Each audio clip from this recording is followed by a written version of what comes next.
Kailangan ko lang bumalik sa Montreal. Dapat gusto ko pang istorbohin dito si Ina ng mga 1 week. Kaya lang kailangan kong bumalik sa Montreal kasi may trabaho ako guys eh.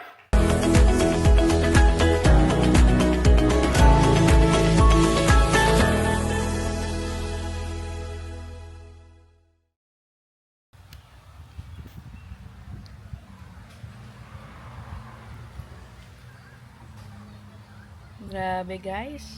What I thought was going to be a quiet Sunday, biglang kabaliktaran yung nangyari, This morning, I was in this exact same seat.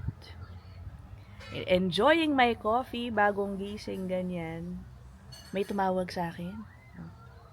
Yung aking kaibigang si Rice Velasquez. Yan, baka pina-follow nyo rin siya. He's also a YouTuber. Sabi niya, nandun daw siya sa may Jollibee, kung saan kami nagpunta the other day. Ano pang sasabihin ko? Syempre si Rice pala, by the way guys, is really from Montreal. He's just focused on travel vlogging now. Kaya kung saan siya napupunta, okay? Iba't ibang bahagi ng US ang recent episodes niya. Anyway, so nandun daw siya sa Jollibee. Di syempre, anong sasabihin ko? Sabi ko, punta ka na lang dito sa bahay, dito ka na lang matulog. Kasi si Rice has been, moving from place to place. Sometimes, he sleeps in his car. So, sabi ko, dito na siya magpunta. And he said yes, so no problem. I haven't seen him in a while. Tapos, we did our channel, a live episode dun sa isa naming channel na Spot Pinoy. Follow nyo guys kung hindi pa kayo nagpa-follow dun. Nag-live episode kami a bit later. And then we mentioned that he's coming over. And now, our other friends are coming over. Sila Kuya Puto from Brantford. Pupunta na rin daw sila. And then si Tito Bob, all the way from Toronto, pupunta na rin kasama si Tita Carmen. Si Kuya Puto will be coming with Ate Susan. And then syempre, sinabi ko na rin, nandito na kami, no? Sinabi ko na rin dun sa mga kaibigan ko sa Windsor, who also watch Spot Pinoy. Some of them will also be arriving. So, bigla akong nagmadaling maglinis ng bahay. At, syempre, prepare a little food for them. So, ayun. Hinihintay ko na lang si Rice ngayon dumating. Biglaan, ano ba yan? Update ko kayo pag dumating na sila, guys, no? Sumakto pa talaga. Merong tornado alert, by the way, dito sa bandang Windsor, Essex region. Pero so far, parang hindi ko pa naman naramdaman. Nag-amber alert kanina, yung maingay sa cellphone. But hopefully, kahit na dumating yon, it will pass by the time they arrive here. Okay. It's gonna be a busy day later. Who's there? Nag-makeup ka pa. Show them your makeup. Come on. Oh my God, too much, baby. Too much. Yan ang mahiwagang Tesla ni Rice. Okay, nasa likod na ng kotse namin. Hello! Abay, nagbitbit pa ng Jollibee! Luna, you hug Tito Rice? Say hi! Ha? Grabe, parang alam mo yon, wala sa plano ko to kagabi. Oh? Hi, Tito Rice!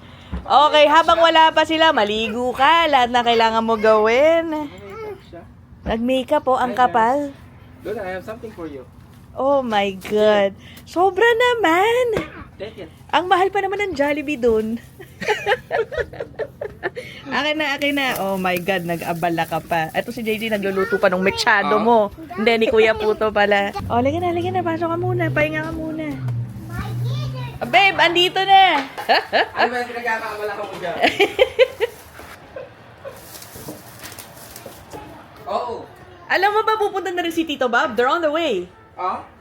Biglang tumawag. Pupunta raw sila? Oo. So, okay naman. Look, Tito. Aba, hindi ka naiyangayin kay Tito Rice, Ay. What's that? Dollars a day lang. What is So pagkain pa. Yeah, with Corona. Mura rin, no? Oh. Look in the mirror. Kung travel din. Kasi malakas din sa travel vlogs yung Vietnam pati Bangkok. Vietnam, tsaka Taipei. Babalik ako siguro sa Taipei. Dahil paborito to ni Kuya Puto. Yan naman. Kalaban eh, no? Mechado ni JJ. Oh, ito na ang next visitors natin. Look, guys. Ooh, that white car. Who's that, Luna? Tito Puto. And? Tito Susan. Yeah! You remember we went to their house a long time ago? Okay.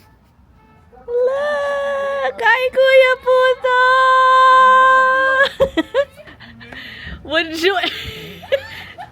Hindi ko maisip what happened. How was the trip? It was good. It was road trip. Hi, Kuya Puto! Welcome! Hindi pa pala ako nakapagwalis dito. High five. There you go. Hi, baby. High Look, five. hi, Tito. No, There she you go. remembers you guys. There you go. Hi, Here, I have some stuff. I got oh my God. Ano nangyari? Ba't bigla tayong lahat nandito? How are you? Si Ate Mia had a 1 o'clock interview for her first job interview. See? Can I buy? Huh? Can I buy? Wait, wait.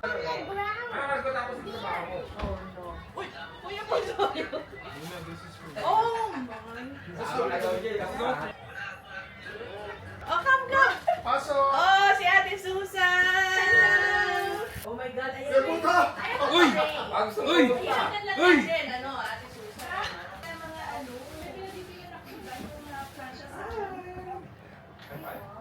There you go.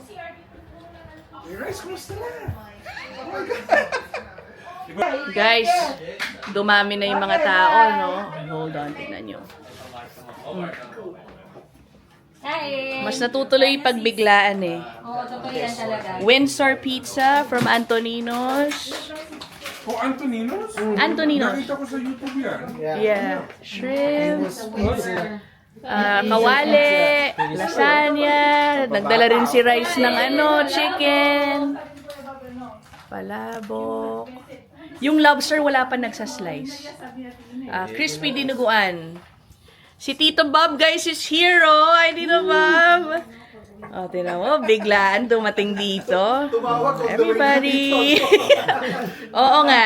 Si Tito Bob tumawag, papunta na sila. Oh, 'di ba? Hi, Tita Carmen. Oh, there. Hello! Hi. Oh. Yung kids. Oh, sige, papakita ko na sa inyo yung magulong kwarto ni Luna na ngayon. Lalong magulo. Hi, Kuya Caleb. Hi. Luna. Oh. And the babysitter, Gaga. Okay, kain na muna ako, guys, ha. Ito yung the best karo. Dito pa lang. Guys, okay? Ako. Ano yan? Mainit ba? Hindi mainit ba? Let's up the... cool na lang yung aircon din. Para lamigin. Ganun pala siya. 3 pindot lang, no? Ba yan? Oo.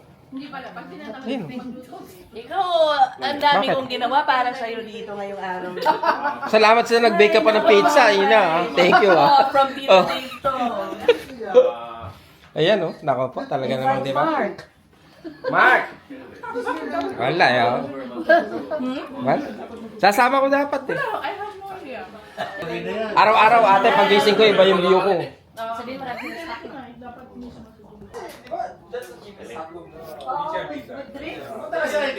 Thank you for cooking. Hindi pa naliligo yan, guys. Okay?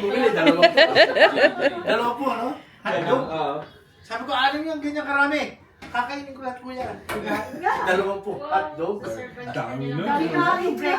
Rice. Parang ano? Nakita mo na ba yung kwarto mo sa taas? Meron ba? Doon nga, matutulog. Huwag na sa sasakyan na lang. Nagpunas na ako dun sa taas. Ano? Sanay na ako sa sasakyan. Nag-effort na siya. Doon ka sa taas. Pambihira, gabala ka pa. Yes, Kuya Puto. Thank you for allowing us to invite ourselves to your house. Ano? Oh my God, you're most Thank you, welcome. Busog kami. Lagyan mo lang ng aircon yung kotse niya. Lagyan mo Nakipark lang ako, tapos biglang ako. Basta, nakahanda na yun. I-recorded. Ano yung pinag-uusap? Ay, mamaya nyo pag-usapan yung si nakakahiya, wala siya rito, ha. Kikismisa, Huwag niyo pag-usapan. Kanina pa. Sarap ng kwentuhan nila, no? O, tignan nyo guys, habang nagkakwentuhan sila, hinanda ko na yung mga take-out containers. O, diba? Ang dami pa kasi natirang food. Ito yung paborito nilang luto ni JJ. Di ba mamignan ng konti, kita nyo yung mantika, no? Oh, wow. It's so tender. Talagang sinadya namin na marami para makapag-uwi sila. Lobster, dami po. Okay, I'll get it. Okay, alis na muna tong mga taga-Windsor. Ang layo nung Ang layo, no? Ako na lang yung Okay. charge. Magka-charge pa kami. Matagal na muna kami hindi magkikita kasi 3 araw na kami magkakasama. Ayan, 3 days na kami magkakasama. Balikan ba kayo? Yeah, may trabaho bukas. Ito. Oh my gosh. Tito Bob, can you drive? Yes. You can drive? Ay, saan gusto? Huwag mo akong subukan. Dala yung passport nila. Malapit ang US border dito. Dala ko passport ko. Anong oras na?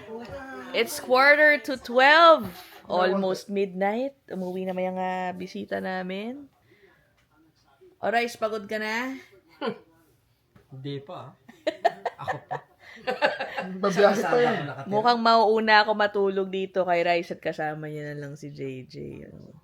Babe, thanks for cooking. Sige lang. Oo, thank you. Tingnan nyo guys, hindi siya naligo buong araw. Kahit dumating na yung mga bisita. 12 hours. Kasi pagising niya, pinapunta ka na agad dun sa grocery para bumili ng pangmetsado. Pagdating dito, nagluto na hanggang dumating na yung mga bisita, kung ano-ano na nangyari, nakapagkwentuhan na. Ayan pa din suot niya. Ganun eh.